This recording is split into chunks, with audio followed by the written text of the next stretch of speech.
बिस्मिल्लाहिर्रहमानिर्रहीम। अस्सलाम वालेकुम। थाल न्यूज़ के साथ में हूं जवेद मान गलू और आप देख रहे हैं मेरा यूट्यूब चैनल थाल न्यूज़। नाजरीन, आज हम बात करेंगे पीपी 124 में जो है साबिक वफाकी वज़ीर दाखिला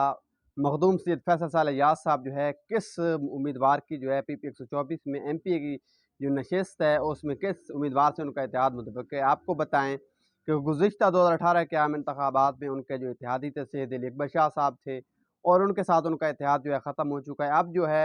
सैयद अली अकबर शाह साहब और सैयद मोहम्मद अब्बास शाह साहब जो कि पीपी 124 से एमपी का इलेक्शन लड़ रहे हैं, वो एक ही उन्होंने इत्तेहाद कर ली। अब और उनकी कोशिश है कि मखदूम सैयद फैसल साले याद साहब के साथ उनका इत्तेहाद हो जाए। दूसरी जानिब बात करें तो सैयद अली अकबर शाह साहब के वालिद सैयद चिराग अकबर शाह साहब ने जो है इत्तेहाद ख़त्म करने की वजह जो है मखदूम सैयद फैसल साले याद साहब से इत्तेहाद ख़त्म जो किया था उसकी वजह वो ये बताते थे कि उनके साथ जो है मुबैना तौर पर जो है मखदूम सैयद फैसल साले याद साहब ने धोखा किया था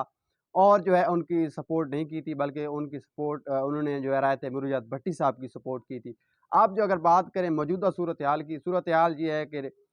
मखदूम सैयद फैसल साले याद साहब के जो करीबी साथी हैं वो अभी तक जो है राय तैमूर भट्टी साहब के साथ मौजूद हैं और उसके साथ उठते बैठते दिखाई दे रहे हैं। दूसरी जानिब सैयद मोहम्मद अब्बास शाह साहब का दावा है कि मखदूम सैयद फैसल साले याद साहब जो है पीपी 124 में जो है उनकी हिमायत करेंगे। आपको बताएं कि जब गुज़िश्ता 2018 का आम इंतखाबात हुए थे तो सैयद अली अकबर शाह साहब के वोटर्स के मुताबिक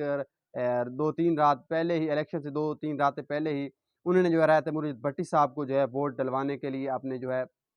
वोटर्स को और अपने चाहने वालों को कहा था कि वो राय तैमूर भट्टी साहब को वोट डालें, कि हालांकि उनका जो इत्तेहाद था सैयद अली अकबर शाह साहब के साथ था। और ये इल्ज़ाम है या हकीकत ये तो अल्लाह ही बेहतर जानता है, लेकिन जो है सैयद अली अकबर शाह साहब ग्रुप का ये दावा था कि जो है जानबूझकर जो है मखदूम सैयद फैसल साले याद साहब ने उनको वोट नहीं डलवाए और उन्होंने राय तैमूर भट्टी साहब की जो है खुफिया तौर पर सपोर्ट की है। और यही कुछ जो है सैयद अली अकबर शाह साहब के वोटर्स भी कहते हुए नजर आते हैं। तो इस वक्त जो सूरत हाल है, सैयद मोहम्मद अब्बास शाह साहब की कोशिश है कि मखदूम सैयद फैसल साले याद साहब जो है उनकी हिमायत करें और वो जो है उनकी हिमायत से इलेक्शन लड़ें। ताहम आपको बताएं कि जैसे सैयद अली अकबर शाह साहब के जो करीबी कज़न हैं वो भी इस वक्त राय तैमूर भट्टी साहब के काफिले के साथ मौजूद हैं और मखदूम सैयद फैसल साले याद साहब के करीबी साथी जो हैं वो भी राय तैमूर भट्टी साहब के साथ हैं। और जो है मुबैना तौर पर लोग कह रहे हैं कि मखदूम साहब और राय तैमूर भट्टी साहब का जो है इत्तेहाद मुमकिन है और वो राय तैमूर भट्टी साहब जो है मखदूम साहब की विंग में इलेक्शन लड़ेंगे। इस हवाले से जो है कयास आराइयाँ जारी हैं और अभी तक जो है किसी भी जानिब से तस्दीक या तरदीद नहीं आई, क्योंकि इलेक्शन जो है वो जो फ़िलहाल जो शेड्यूल था वो मुलतवी हो गया और इलेक्शन की जो सरगर्मियाँ थी फ़िलहाल जो है थोड़ा से मुख्तसर कर दी हैं तमाम सियासतदानों ने और जो है उन्होंने हल्के से निकल गए हैं। ताहम कुछ इतलात ये हैं कि राय तैमूर भट्टी साहब जो हैं उनके साथ मखदूम सैयद फैसल साले याद साहब का इत्तेहाद होने जा रहा है। दूसरी जानिब सैयद मोहम्मद अब्बास शाह साहब का दावा है कि उनके साथ जो है मखदूम सैयद फैसल साले याद साहब की सपोर्ट होगी और उनकी सपोर्ट से जो है इलेक्शन में हिस्सा लेंगे। आपको बताएं कि मखदूम सैयद फैसल साले याद साहब ने पीपी 124 से एमपी का इलेक्शन लड़ना था, लेकिन उनको शेड्यूल का पता था या उनको हुकूमत की पॉलिसी का पता था, उन्होंने अपनी जो दरख्वास्त थी जमा नहीं करवाई थी। हो सकता है आने वाले नए शेड्यूल में जो है वो एमपी के इलेक्शन में अपनी दरख्वास्त जमा करवा दें तो